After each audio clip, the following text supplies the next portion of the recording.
First reason to join Workability is because of NHI. We all know NHI is coming. It's here already in elements, and it has to be, because there are too many people in our country that can't access healthcare.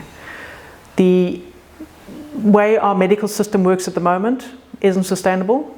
Costs are going up, and too many people aren't having care. We know from the health market inquiry that the fee-for-service has got to go. It incentivizes overtreatment, and it's very difficult for a funder to be able to understand what their value proposition is. What are they actually paying for?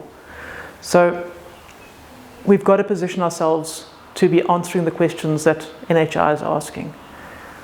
And Workability is doing that. So Workability, we are making sure that we're accountable, we've got systems in place, we're managing quality, we've got funding mechanisms in place that are measuring quality and are not fee-for-service, and we're making sure that we're answering the questions that are need to be answered so that we can show our true worth.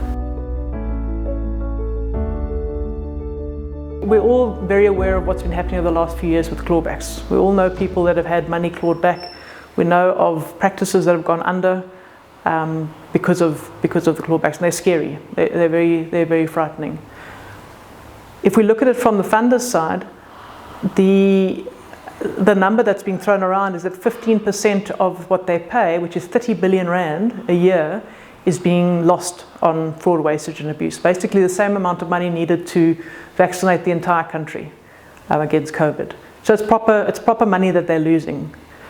And why they're clawing it back from us is because they don't know, there isn't enough transparency and governance. They don't know whether what we're doing is right or not.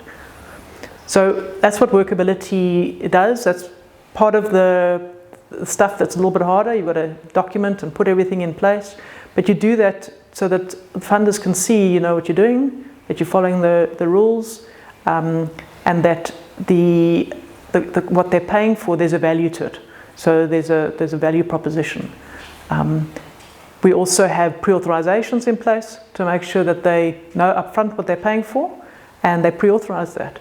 And therefore, they can't claw it back because that's what they've agreed to pay. But in the same thinking is that if we don't complete the treatment and we don't give them outcomes, then we can't charge, because our fee is for the rehab program, not a fee for service.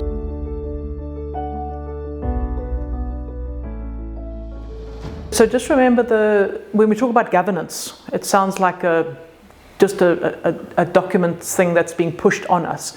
It's not about that. It's actually about protecting us, protecting you, making sure that what you're doing is transparent and everyone can see what you're doing. So it's keeping you safe, keeping your family safe, making sure that nobody comes and takes money away from you.